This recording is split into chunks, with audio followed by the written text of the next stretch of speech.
permeability. It's the same kind of antioxidant damage that damages the lining of your intestinal tract.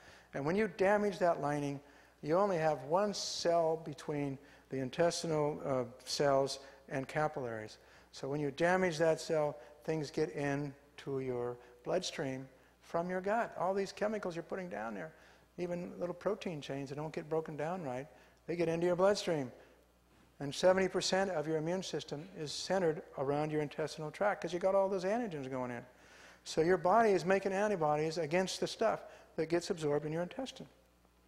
And that's why so many theories about autoimmune diseases and all these diseases we get, even headaches, even migraines, even multiple sclerosis, all these things are often traced back to something getting into your body that shouldn't be there.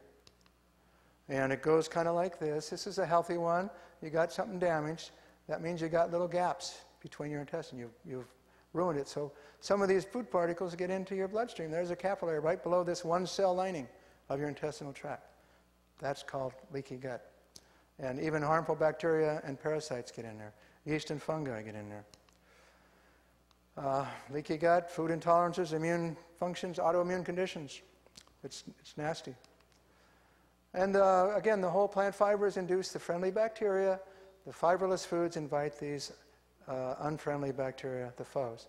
So you get better bacteria when you have all these fibers. That's why they're so important to eat the whole plant. Get the fiber. It's not just, it's not caloric source for you, but it's something so good for your intestinal tract. You should be eating this. You should have 2 or 3 bob once a day, and a little gas. Sorry, that's the way it is. Supplements, we recommend a little bit of B12 2 to 3 times a week if you're solely plant-based. If you eat some of the B12 supplement or if you have some meat, you're going to get a little bit. Animals do not make B12. They eat the soil bacteria that make the B12. It gets into their muscles, and that's why they have it. We don't get it because we clean everything, we sanitize everything. We're not eating soil bacteria like maybe they did back when they just pulled it up and put it in a pot and they got some soil bacteria in there. But you don't need a lot of B12. God has made us so we don't need very much. So soil bacteria, way back when people pulled up their stuff and didn't sanitize everything, you probably got it.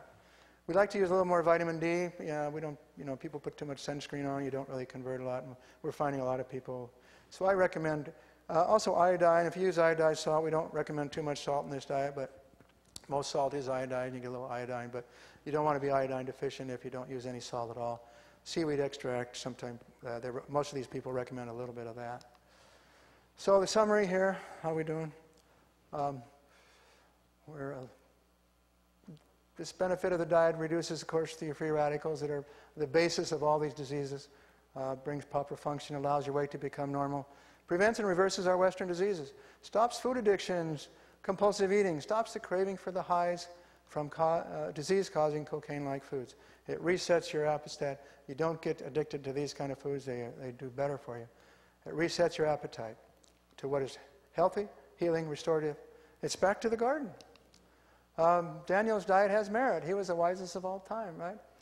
I know it's appointed for man once to die, but it's nice to die with clean arteries and having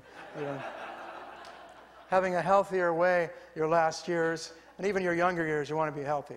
And I think that's the thing.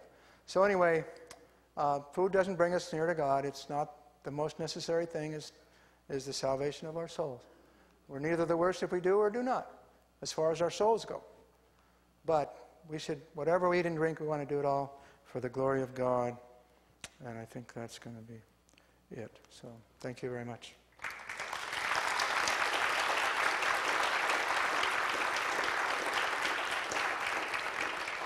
So I want to know that everyone's invited to come back and eat something. Even if you didn't fix something, I want you to come back and sample. It's a sample luncheon. I want you to come back and sample some of the foods. You'll see that they aren't just terrible. They taste good. They're going to be nice for you. They're going to be really good for you. That's the other thing